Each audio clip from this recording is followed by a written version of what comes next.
see this little family to toes 2 to 5. Mm-hmm. Its action is that it flexes toes 2 through 5 and assists in ankle inversion and ankle plantar flexion. Mm-hmm. And the nerve is tibial nerve L5S1. And what muscle is this? That is the flexor digitorum longus. The worker, she worth it. Go girl, go girl, go girl, ambition. Go girl, go girl, go girl. Hey guys, and welcome back to my channel. Thank you for tuning in. As you can tell by the title, I'm just going to give you some quick study tips and tricks to utilize while you are in PTA school. Okay, so the first study tip that I have for you guys is dealing with your lecture notes. Now, you can do this in multitude of ways. For most people, they tend to print out their PowerPoints before lectures. And so that way they are able to highlight the things that the teachers say during the lectures, and then depending on how or the format that they print their PowerPoint out on, they're able to like quickly write little notes and stuff. But the downside to some of that is it does cost a lot of money, especially if you're printing from home, as it does use a lot of ink and money, because you may have to print it out from school, and depending on how your school allows you to use your resources, that's also more money coming out your pocket every time you print a page. I know for my school, they allow you to have up to 200 pages. I think it's up to 200 pages. I may be wrong. I gotta look it up myself. But they allow you to print up to 200 pages for free each semester before you have to start coming out of pocket. So for those that do like to print out your PowerPoints before class, definitely might want to look into your school resources and see what they have for you as far as benefits for printing. Now, for those who don't like to have their PowerPoints printed out like me, then this tip is for you as far as your lecture notes. While you're in class, definitely have out like a blank sheet of paper and write down the important notes and things of that sort that you feel may be important. And then when you go home, rewrite your notes.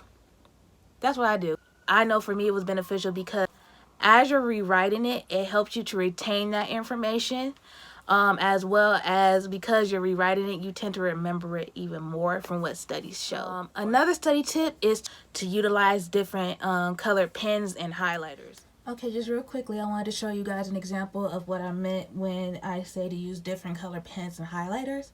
So this is my functional anatomy binder that I used this past semester. And as you can see, based on this page, we was learning about the brachial plexus. So based on the PowerPoint, I try to get as close to the same color that she used on the PowerPoint when I was writing my notes, so that way it'll help me memorize. But then at the same time, as you can see, that way, like, as I would read, I made sure to match the topic based on the different sections that made up the overall brachial plexus. Some other study tips to help you out is utilizing note cards. Note cards definitely help, especially depending on how you use them. So for example, I took functional anatomy this past semester, and for our class, each week we had to do a muscle quiz for literally each week based on the group of muscles we learned. So just to show you guys some quick examples, these are like what my note cards will look like. So this one right here is based on the upper extremity, and this is the one we use for lower extremity. So as you can see, I will write the name of the muscle, have a picture of it so I could visualize it, and then this isn't the same card, but as you can see, like right here on the back, I would have the origin, insertion, the action, and the nerve written on the back, and pretty much would just quiz myself every week. Another study tip is to record your lectures. I cannot emphasize enough on how important it is to record your lectures. As you can see, these are all the voice lecture recordings I had since the beginning of the first semester. As you can see, I tried my best to label based on the topic that we learned that day, as well as put in parentheses what class it was from, just to be better organized so that way I can know like what I was looking for whenever I was studying or just reviewing over the material. Not only are you able to have access to your lectures from your phone or whatever you use to record your lectures, but it's also good when you're reviewing, when you're going over your notes or even rewriting your notes, because sometimes you don't always catch all the important information that your teacher is talking about in lecture. So literally, like, lecture recordings will be your best friend in this program. I'm telling you that. I promise you, it's your best friend. Next study tip I have is to read your textbooks, people. If you look on the syllabus and your instructor has a chapter that you need to read before that class, please read it.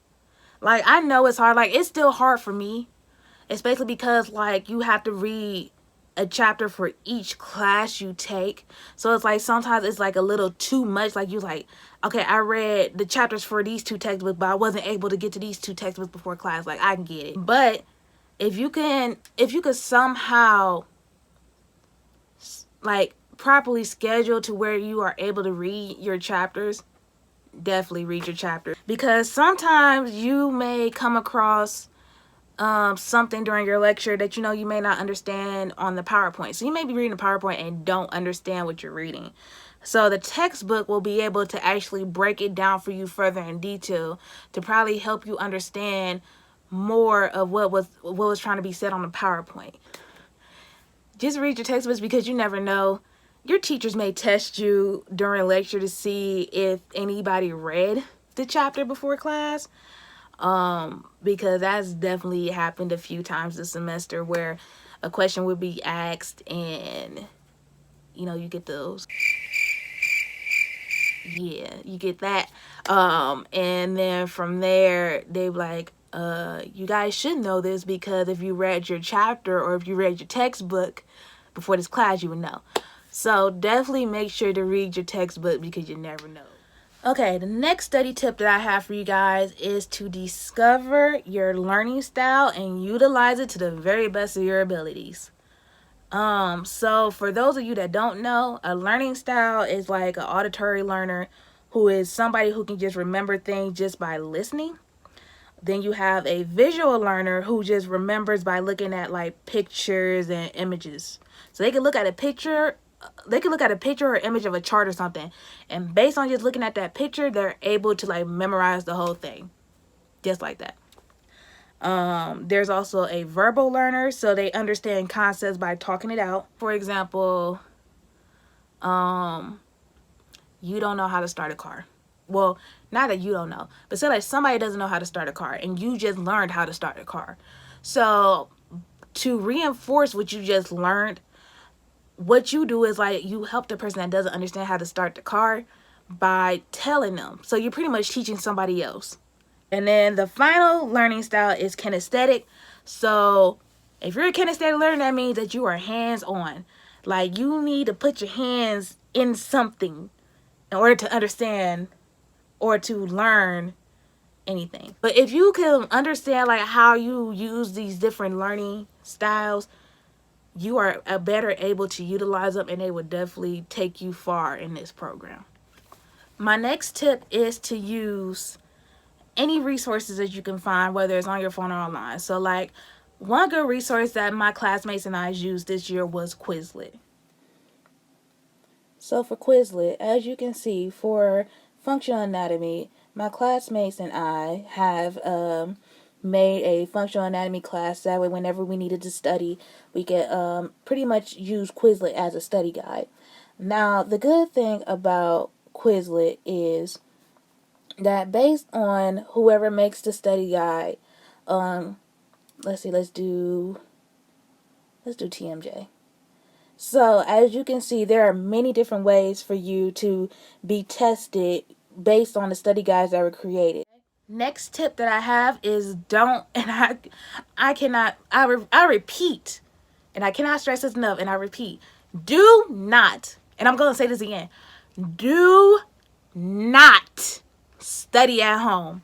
Like, that is the worst possible thing you can do for yourself. I mean, granted, unless it's like, you know, late at night and you don't want to be out in the streets because you never know what's going to happen, good, that's cool. Study at home. But if it's during the day or whatever, just don't, because then when you're at home, there's just so many distractions at your house. There's your bed, there's the TV, like, there's just so many distractions in your house, and you know what distracts you in your own home. So you know what I'm saying is true. So it's better for you not to study in your house, but study, like, say, in your library, or like if you have a break between your classes, like a long period break between your classes, study in between classes. Or like study after school. Go to like Starbucks or Panera Bread. Just go somewhere where you can be productive that's not at your house. Because when you get distracted, it's going to be hard for you to get back into the study mode. And then the very last tip that I have, or tip and slash trick that I have for you guys, is to take study breaks. I mean, I get it. It's a lot of material to go over, but you can only study for so long, and you can only study so much before your brain just gets fatigued and you're just burnt. And you don't, the thing is, you don't want to burn yourself out. You don't. So to combat that, what you can do is like, there's like these ratios that some people use. So like some people use like the 30 to 5 minute ratio, where they study for 30 minutes and then after the 30 minutes they take a 5-minute break. Simple enough, right? Or you could be, or there's like, well, me, I don't do a 30 to 5 because I like to study for a long period of time. So for me, how my ratio is broken down is I do a 60 to 30 minute ratio. So I will study for an hour straight, and then from there, after my hour, I would take a 30-minute break. And that's what worked for me, because most of the time when I'm studying is because I'm like looking at the textbook, but I'm also rewriting my notes. And literally when I'm focused, I'm like focused. Like literally I am focused. So literally by the time I look up from like writing a couple of pages of my notes, an hour has passed. At the same time, it also gives me like a break for like 30 minutes to like you know, re-energize and rejuvenate myself, and to allow the material to sink in, so that when I get back to studying, I might review the material I just went over before I move on to something new, you know. So I mean, to each his own. Everybody is different, but definitely make sure that you are taking those breaks. So with that all being said, that is all the study tips and tricks that I have for you today. As I go along my journey becoming a PTA, if I come across any more study tips, I would definitely let you know. So with that, thank you for tuning into my video.